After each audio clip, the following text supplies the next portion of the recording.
Yaxshimisiz vaqtdoshlar, bugun sizga so'zlaydiganim chiroy ifodasini o'qish.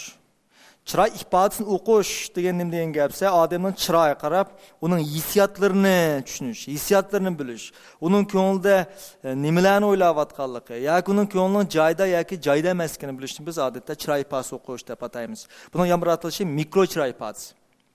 Endi odamda universal bo'lgan qancha xil chiroy ifodasi bo'ldi desa, 7 xil chiroy ifodasi bo'ldi. Buning ichida birisi xushallik, ko'nglerin bo'lish, masalan, sal qayg'urib qilish, bizarlik, qo'rqish, hayron bo'lish, andan keyin ochchig'lanish, eng oxirida mansmaslik. Demak, har qanday u meyl dunyoni qanday yashashdan qat'iy nazar odamda bo'ldi ekan, mush 7 xil chiroy ifodasi bo'ldi. Bu 7 xil chiroy ifodasini ishlatish uchun chiroy muskulimizda 40 parcha muskul bo'ldi. Mush 40 parcha muskullarni ishlatish orqali biz 7 xil chiroy ifodasini chiqaramiz. Masalan, xushallik. Ya'ni odatda ko'z, qosh taraf ko'tarilib, chiroy xuddi guldek echilishga boshlaydi. Qayg'urishda odatda odam kichiklab ketadi, ya'ni jumilish, ya'ni ishi kirkitish ahvoli shakllanadi. Uchinchisi masalan, bizar bo'lish, ma'lumotdan bizar bo'lgan vaqtda burun bu chiroy ifodasini ifodalash uchun qatnashdi. Ya'ni bizarlik kayfiyatining kelib chiqqan. To'rtinchisi qo'rqashdan nima u hayron qilish asosiyatdan bir-birisiga o'xshab qoldi. Chunki qo'rqash uchun hayron qolgan vaqtda bir xil qo'rqqan sezim bo'ldi. Ya'ni ko'z intan yug'nab, ig'iz echilib, hayronlik.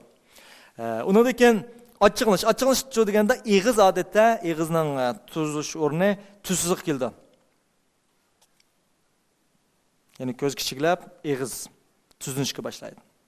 Eng oxiri miqida kulish yoki mansmaslik. Bu vaqtda biz ko'pincha aytadigan miqida kulish chiroy ifodasi bo'ldi. Bu bir qadar qiyin.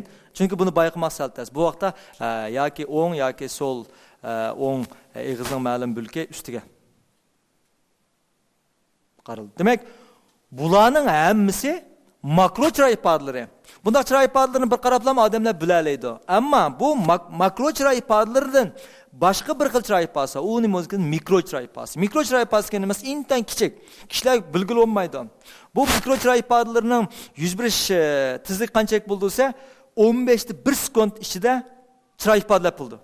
15 dan 1 sekund. Siz o'ylab qaranglar, 15 dan 1 sekund degan bektiz u. Uni oldirab bayqaga olmaydi. Ammo odamning haqiqiy hissiyot ifodalari, chiroy ifodalari nerdan chiqadi desa, makro chiroy ifodasidan emas, dal 15 dan 1 sekund elib berilgan mikro chiroy ifodasidan keldi. Shuna nurg'a odamlar masalan xushaldek ko'rindi. Xushal chiroyning ichida bir xil qayg'u mikro chiroy ifodasi bo'ldi. Ba'zida qayg'urganlik bo'ldi masalan, ko'ngil yerim bo'lgandek bo'lib oldi. Ammo ularning chiroy mikro chiroy ifodasida kulki ushlangan bo'ladi. Uni normal sharoitda biz bilmaymiz. Unda biz buni qanday bilamiz? Buni bilish uchun bugun men sizlarga o'tmoqchi bo'lgan chiroy ifodasini o'qish degan bu temadan foydalanamiz. Unda nurg'a odamlar nemishqa odamlarning haqiqiy chiroy ifodasini to'liq bilmaydi. Chunki nurg'a odamlarda kuzatish, diqqat, sijilligi unchalik kuchli bo'lmaydi. Ko'pincha odamlarni kuzatmaydi. Masalan, biz bir oddiy bir o'yin o'ynaylik. Unda samanglar qo'llarni chiqaringlar, maqlalar chiqirsizlar. Andan keyin maqlalar chiqiramiz. Andan maqlalar solamiz, mandaq. Siz xato qildingiz, men maqlalarni yaxshi qo'lni kirishtiramiz. Unda samangni kirishtirdingizmi? Unda men 3 sanayman. 1 2 3. Hech kim bunda qilolmaydi. Nima ish qiladi degan vaqtda bu mumkin emasda. Men nima ish bunda qila olaman? Amaliyotda nurg'a odamlar mushada meni kuzatishga e'tibor bermaydi. Amaliyotda men qo'limni ma'qul soldimmi degan ma'qul solmadim. Balki ma'qul soldim. Menimiz ma'qul selinglar deganda hammasi uzlan bo'lib ketganlik uchun mening amaliyotda qo'limni ma'qul sog'inimni bilmay qoldi. Demak, bu xil kuzatish iqtidorining nachar bo'lishi odamdagi haqiqiy mikro chiroy ifodalarini tunish iqtidorini tuvaltiydi. Unda biz yana bir o'ynaylik. Barliq sinfdagilar unda bo'lsa, men sizlarga 10 sekund vaqt berma, bu sinfdagi barliq narsalarni kuzatib olsizlar, men ma'lum narsalarning nima ekanligini sizlardan so'rayman. Unda 10 sekund vaqt berma, soat qarab 10 sekund. Unda sinfni bir kuzatib olinglar.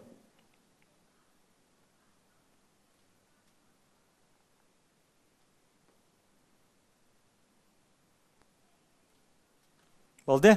Unda siz javob bering. Zamanni kuzatdingizmi? Hammasini qarab chiqdingizmi? Unda siz javob bering, aqlingiz qaramay turib. Aqlingizdagi o'quvchi qizmi o'g'il? Topolmaysiz. Nimishqa degan vaqtda, men bu yerdan sizlarga vaqt bergan vaqtda nurg'uninglar sizlar atrofni kuzatish bilan bo'lib ketib, yenildagi odamdek qilmadinglar. Demak, odamlarning amaliyotda mikrochiroy ifodasini bilmaslik sabab nima degan vaqtda, ular diqqatini aslida bayqashga tegishlik bo'lgan haqiqiy hissiyotni ifodalayotgan mikrochiroy ifodasiga emas, makro yasalma bo'lgan niqobga kirib olgan chiroy ifodasi diqqat qiladi. Bunda vaqtda ularning nazar nuqtasidan mikrochiroy ifodalar asosiyatdan sog'ib bo'lib ketadi. Unda bu bola nimishqa oqid silib shundoq zan soldi. Nima zan soldi desa, pardiga, eshikka, derizlarga yoki o'rindiqlarga diqqat qildi. Ammo oqidga baliq diqqat qilmadi. Nimishqa degan vaqtda men atrofimdagi narsalarni sinib kuzatinglar dedi. Demak, bu balning diqqati atrof kirib ketganligi uchun oqidagi balning zodi o'g'il yoki qizligini bilolmay qoldi. Demak, mikrochiroy ifodasini nurg'un odamlarning bilinmasi sabab nimasi? Dal ulardagi kuzatish engini tuban bo'lganligi yoki kuzatish iqtidorining yuqori bo'lmasligi. Shomay o'tgan soatdimi men bir qatim deb o'tib ketdim. Chuqum sizlar barliq ish izlaringizda yoki bo'lmasa o'zingizning maktab hayotida yoki bo'lmasa oilangizda bo'lsin, chuqum kuzatishga diqqat qilinglar. Qanday narsalarni kuzatmasa, inchik narsalarni. Chunki cho'ng narsalar ko'z ko'rinib turdi. U xatarlik bo'lmaydi. Ammo kichik narsalar cho'tsa, u ko'z ko'rinmaydi, xatarlik bo'ldi. Masalan, bir mashina xatarlikmi yoki bir bakteriyami? Albatta, bakteriya xatarlik. Nimishqa deganda, mashina garchi yo'g'ondek turgan bilan biz uni ko'rib tura olamiz, vaqt kelsa uningdan qanday daldelishini bilamiz. Ammo bakteriyachi deganda bakteriya unday olmaydi. Bakteriya degan odam ko'rinmay keldigan gap. Shunga bir odamga qanday odamda xavf keldi deganda, uning makrochiroy ifodasini emas, uning mikrochiroy ifodasini. Masalan, men bir sonla yanaga ochiqilib basam, sil chuqum oldin mudofaa qilishni bilib bo'lsizlar. Oldin tayyorlik qilib bo'lsizlar. Ammo men kulib badim. Ammo mikrochiroy ifodam bo'lsa, ochiq to'lab ketgan. Sil uni ko'rmadinglar. Shundan bu menga kulib kelyapti deysizlar, sil tayyorliksiz tursizlar. Amaliyotda men bo'lsa ochiqlangan.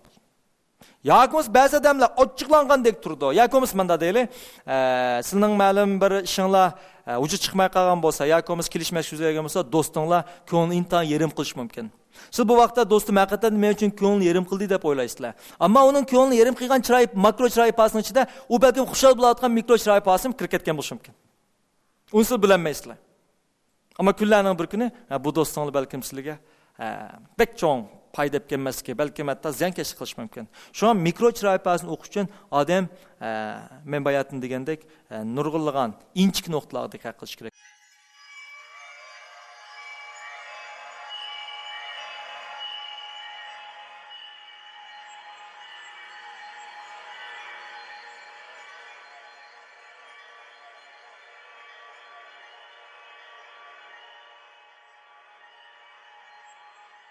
Undan bunu qanday diqqat qilamiz? Demak, odam makrochiroy ifodasini kontrol qila olgan bilan mikrochiroy ifodasini kontrol qila olmaydi. Masalan, bir odamning turqidini bilasizlar. Ba'zilar menda turdi. Bu qanday turish? Bu odatda cho'ng territoriyalik turish deymiz. Cho'ng territoriyalik turish degan nimasi? Bu odamning egallagan, ya'ni tug'an vaqt egallagan o'rni o'zigidilla kangri. Bu xuddi yo'lbosning o'shaning hammamiz mening degandek avval tushundir. Demak, bir odamning turqida uning turish avvalining yana shu chambiri odatda ashning o'ziga bo'lgan ko'z qarashi. Uning bir xil o'ziga ishongini yoki bo'lmasa o'zini boshqalardan cho'ng bilish mumkin. Ba'zilar bo'lsa menda turib oldi. Ba'zilar bo'lsa qo'lini ishga selib oladi. Buning o'zi men mush yanchiq kirkitaman yoki men yushunib olaman demoqchi. Shu odamlar jiddilashgan vaqtlar qo'lini mayoqqa deb kichiklab ketish ahvoli. Qancha o'xshab bo'lgan shuncha cho'ngab ketgan ahvol bor. Mushning o'zimi nima bo'lsa mikrochiroy ifodasi. Ya'ni tug'an oldi. O'tgan vaqtda ba'zilar qanday o'tirsa, menda o'tirdi. Yoki ma'qul o'tirdi. Ba'zilar bo'lsa putini o'rindiqning oqiga tiqib etish mumkin. Demak, mushning hammasi bu odam to'g'riliq bizga nurg'un narsalarni deb beryapti. Ba'zi o'quvchilarimdan masalan, siz topshiriq qildingizmi desam, ha. Amaliyotda ha deydi. Ammo uni badini olib burun menga uning topshiriq ishlamayotganligini deb beryapti. Yoki bo'lmasa xushallik deylik. Ba'zilar xushal deb ko'rindi, kuldi. Ammo ularning kulgisining ko'pincha yolg'on chiqadi. Buni nereden bilmasa, ularning kulgisiga pishoni qismi bilan quloq qismi aralashmaydi. Demak, uning pishoni qismi, quloq qismi aralashmagan ekan, yoki bo'lmasa ko'zning atrofida qog'i puti deymiz. Qog'i puti shakllanmaslar, uning hammasi yolg'on kulgi bo'ldi. Bundaqlar ko'pincha mahalolat kuldi. Buning o'zimi mikro ijro ifodasidan biz darhol buning amaliyot kulgisining yolg'on ekanligini bilalaymiz. Qayg'urish. Ba'zan shunda qayg'urgandek bo'ldi, ammo ularning og'iz cho'sa, usti lipildab ketadi. Bu amaliyotda kulgi mikro ijro ifodasi. Ma'qul bo'lib ketadi. Buning o'zi nimasi? U amaliyot kulayotgan hisoblanadi. Ya'ni ba'zi avvallarda yana qanday ahvollar bo'lsa, men ba'zida o'quvchilarga topshiriq ishlab kelgansizlar deganaman. Topshiriq ishlab kelganlarda hech qanday chiroy ifodasi bo'lmaydi. Ammo topshiriq ishlamaganlarda chu degan vaqtda yo'qimiz o'rnidan qimishib ketadi, yo'q bo'lmasa oldidagi ichimliklarni, qalamlarni, agar telefon bo'lsa telefonlarni, hech bo'lmaganda o'rindiqni tutib oldigan ahvol shakllanadi. Buning o'zi nimasi? U jiddiylashdi, u besim kuchirdi degan gap. Demak, bu orqali men kimdan topshiriq ishlagan yoki ishlamaganligini tezla o'rib olayman. Demak, bizning agar kuzatish iqtidorimiz to'liq bo'lsa, biz nurg'on odamlarning chiroy ifodasiga qarablar uni bila olamiz. Masalan, qadimgi zamonda ma'lum bir jinoyat o'tkazgan yoki o'g'irlik qilgan odamning rost yolg'on gapini qanday qaragan desa, uningga mushunchalik cho'ngliqdagi non yegizib baqqan. Bu nonni yeb, ondan chiqarg'izib baqqan. Agar bu non yo'l chiqsa, uning gapi rost degan. Agar u non quruq chiqsa, gapi yolg'on deb uningga kesim e'lon qilgan. Buning qanday ilmiy aloyligi bor desa, chunki odam yolg'on gap qilgan vaqtda uningda tupuruk, ya'ni sho'lgay nimasi asosiyatdan chiqmay qoldi. Shunga non quruq chiqdi. Agar rost gap qilish bo'lsa, bu normal holat xizmat qiladi. Non darhol yo'l oladi chiqqan gap. Yoki sinab baqsanglar bo'ldi. Agar sizlarni aytdi, yolg'on gap qilgan odamga bir parcha nonni berib yutib baq desanglar, o chaynavrdiki, hargiz uni yutib yetmaydi. Nima ish qilsa, bu yolg'on gap qilgan vaqtda odamning me'limayadiki, ya'ni nervlarining hammasi asosiyatdan jiddiy holatda turdi, nonni yutib yetmaydi. Yoki bo'lmasa nonni yutsimi, u sho'lga suyuqlik bo'lmaydi. Chunki sho'lga suyuqlik bu vaqtda ajratib chiqilmaydi. Demak, men nima demoqchi esa, odamning nurg'unlagan mikro chiroy ifodalari bor. Biz agar yaxshi kuzatsak bularni, nihoyat yaxshi kuzatsak, biz ular to'g'riliq nurg'un narsalarga erisha olishimiz mumkin. Masalan, hozir biz bir o'yin o'ynaylik. Bu orqali men kishilarning chiroy ifodasini texmo sizlarga yaxshi ifodalab beray. Unda bo'lsa, masif qilganlar bormi? Chiqirganlar bormi?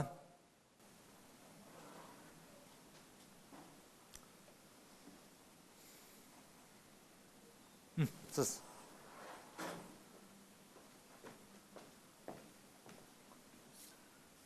Yaxshimisiz?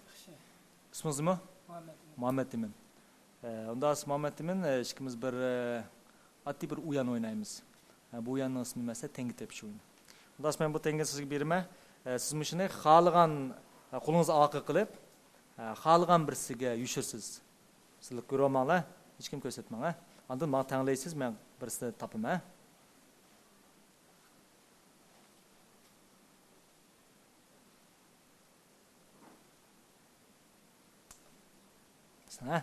Birinchi qatim Muhammadmin men har qatim qulanib qo'ygan vaqtda tengi bor qo'lda nim paydo bo'ldi desa, bearamlik, yoki bo'lmasa yushirish, yoki bo'lmasa men topolmasaydi degan bir xil tuyg'u paydo. Bu tuyg'u nimani qo'zg'ab yetadi desa, mikro chiroy ifodasi qo'zg'ab yetadi. Ikkinchi qatim, ha. Bu da men oldikilar chuqur chiroyga qaranglar, boshdan qiling, ha, boshdan. Chiroy ifodasiga diqqat qilinglar. Chiroy ifodasi qanday shakllar yuz beryapti? Men qulanni qaysi qo'ygan vaqtda chiroyda qanday ahvol shakllanyapti?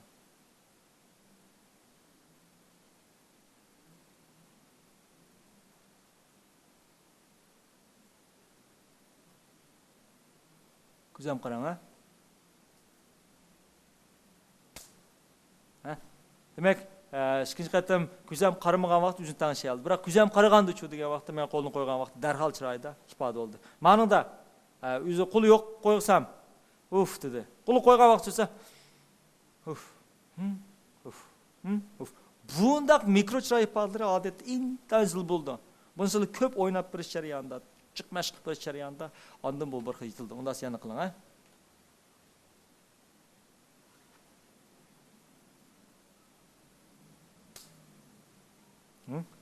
Demak, bu qatim Muhammad Eminning geli qurdi. qildi. Bu xil chiroy ifodasi nereden keldi desa, odam jiddiylashgan vaqtda bir xil geli qurish bayatim men dedim. Geli qurish. Unda eng oxirgi qatim bir qatim qiling, ha.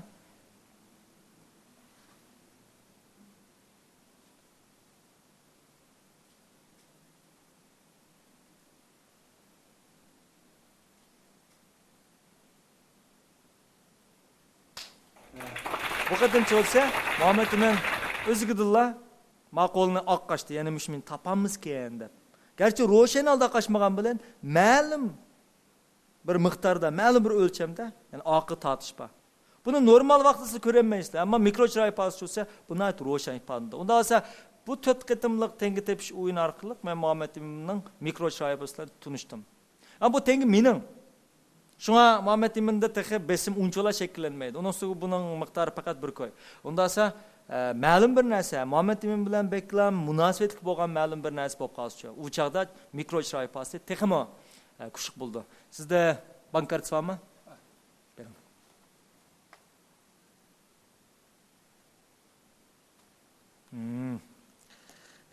Pul var? Pul yo'q. Pulimiz olmay, boshqa birisi mi? Pul var mı? Qancha pul var? O'qish pulim bor. O'qish puli var? Qancha pul? 5-6 ming ko'y. 5-6 ming ko'y, unda oz pul ekan. Demak 5-6 ming ko'y pul bir o'quvchi nisbatan xeyli bir jiq pul hisoblanadi. Agar men bu 5-6 ming ko'yni tatib olsam, elib olsam, cho'qim Muhammad Iminda ig'ir darajada besim shakllanishi mumkin. Demak, Muhammad Imin bu 5-6 ming ko'yni qo'g'daydi. Bayating tengi qaraganda nechasi qo'g'daydi. U qancha qo'g'dayman degansi, o'ning chiroy ifodasi shuncha buni oshkorlab qo'ydi. Unda biz bir otni uyan o'ynaylik.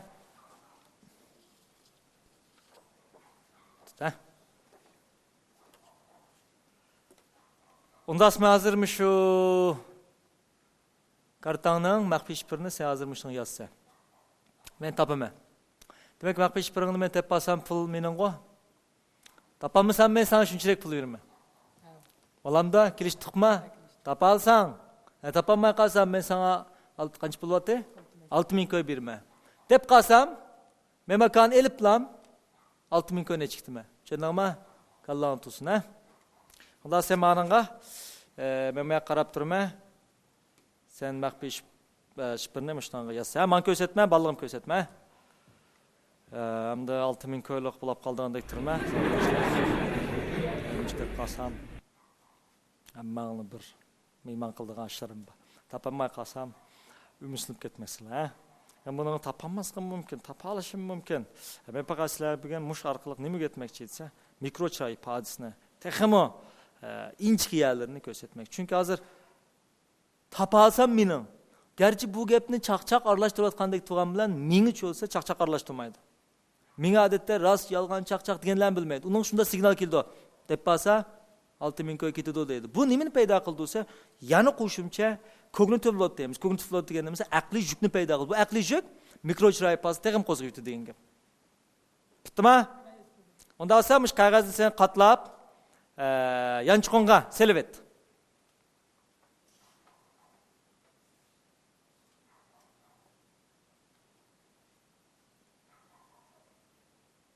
Bo'ldimi? Okeymi? Unda bo'lsa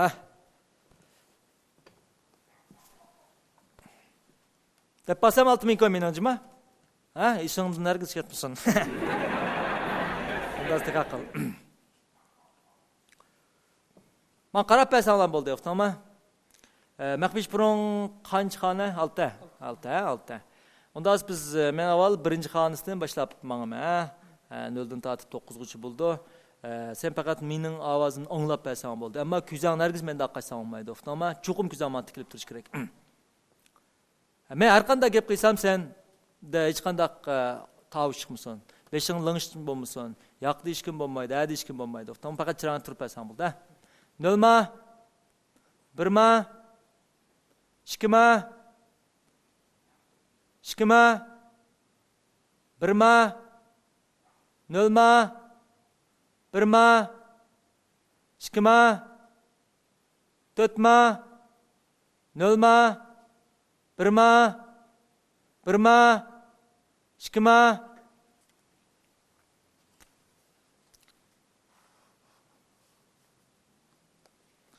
Ondan sonra biz ikinci xonasiga o'tamiz. İkinci xonasi o'yla, ha? O'yla. İkinci xonasi o'ylab bo'ldingmi? İkinci xonasi to'liq o'yla. Güzel, herkes güzelliğini menda qaşma. 0 ma, 1 ma, 2 ma, 3 ma, 4 ma, 5 ma, 6 ma, 7 ma, 6 ma, 5 ma, 6 ma, 7 ma, 8, 9, 6, 9, 8, 9, 6.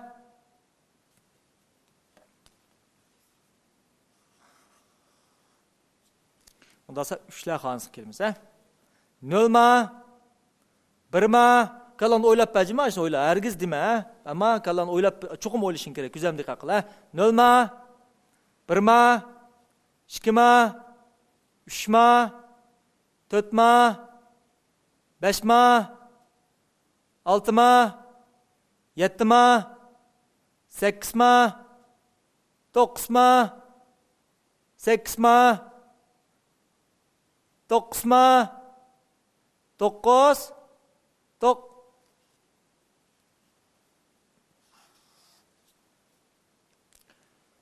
Biz ham to'rtlar xonasiga keldik, ha? 4-xonani o'ylab ol. O'ylab bo'lding? Kallan qol, ha? Sanab bo'lding, ha? 4-xona, ha? 1 ma, 2 ma, 3 ma,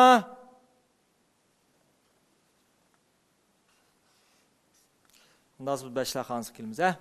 1 ma, 0 ma, 2 ma, 3 ma, 4 ma, 5, 6, 7, 8, 9, 0, 0, 1, 1, 2, 3, 2, 3, 2, 4.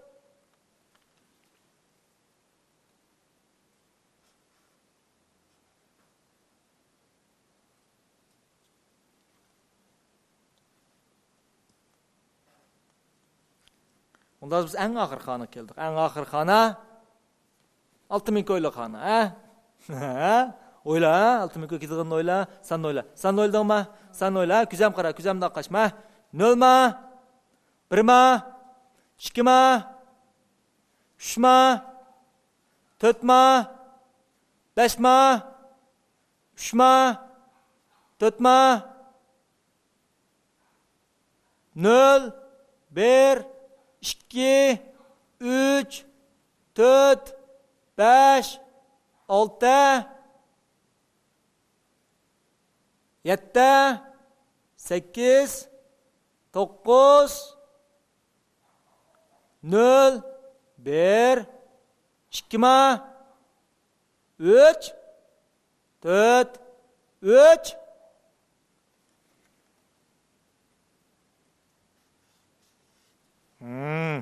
Ondan sonra biz görüp bakaylı.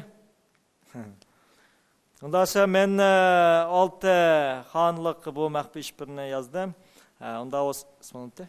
Muhammed Emin'nin yançıqıda özünün maxfiy ish biri barda karta onda mende. Agar men topa olsam 6000 ko'yni men ketime, topolmay qolsam 6000 ko'yni men Muhammed Eminga sovg'a qilishim mumkin.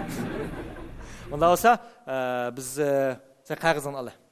Qog'ozini olib biz kishilar shu o'quvchilar tanlab ko'rsatib baqla. Aldingmi?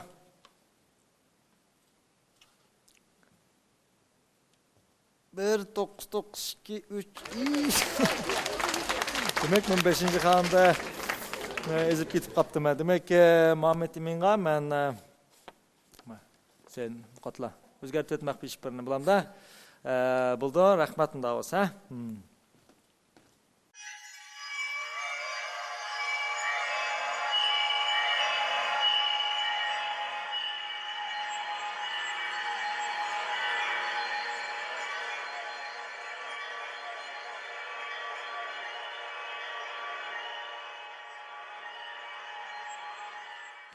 Demek bu xil uyanning alaylik nimasi, bu xil uyanda biz mashq qilish orqali odamlardiki men boyatim degandek yushirish qurilgan aslidagi hissiyotni yushirish qurilgan mikro chiroy ifodalarni tepish uchun mushkul uyallarni o'ynaymiz. Shunga hamda kishilik turmushda mayli, kishilik munosabatda bo'lsin, yoki o'qituvchilik hayotingizda bo'lib qolsin, yoki sizlar doktor bo'lib qolgan taqdirdami, ishqilib sizlar jamiyatning qandoq bir bulung pushqoqlari bormanglar, kishilarni tushunishga ehtiyojli bo'lsalar. Kishilarni tushunish uchun ularning makro chiroy ifodasi kifoya qilmaydi. Chunki makro chiroy ifodasining ko'pinchisi bir xil maska taqoqliq yoki niqobli holat bo'ldi. Bu niqobni qandoq qilib elib yetamiz? Dal ularning mikro chiroy ifodasini tadqiqlash orqali bo'lamiz. Mikro chiroy ifodasini tadqiqlash orqali qandoq o'rganamiz deganda, men bu yerda deganda chiroy ilmini o'rganish kerak. Albatta, uningdan boshqa kishilarning pochurkisi orqali uning hissiyotini, masalan, pochurkisi orqali hatto uningga yaqinda nima yuz berayotganligi, uning kichik balliq davrida qandoq bir azob uqubatlarni chekkanligi, kichik vaqtida qandoq bir xil tuyg'ular bilan cho'ng bo'lganligi nima bilguli bo'ladi. Demak, odamning kiyinishi, masalan, kiyinish usuli, qalam tutish usuli, ularning masalan o'tirish usuli, ba'zilarning qo'l turish usuli, og'zini itish usuli qatorliqlarning hammasi amaliyotda bizga shu odam to'g'riliq nurg'un narsalarni berdi. Biz buni mikro chiroy ifodasi deymiz. Buni texmi yaxshi bilish uchun men o'tgan sizlarga deb bergan, ya'ni qalb o'qish usuli degan ashilning ash kitobida texmi tafsili, texmi aniq qilgan.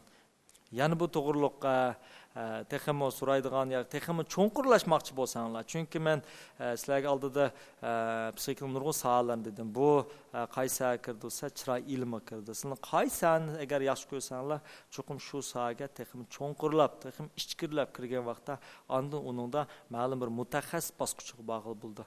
Unda bugungi darsimiz shart oyoqlashdi. So'raydigan savollar bo'lsa, so'rasanglar bo'ldi.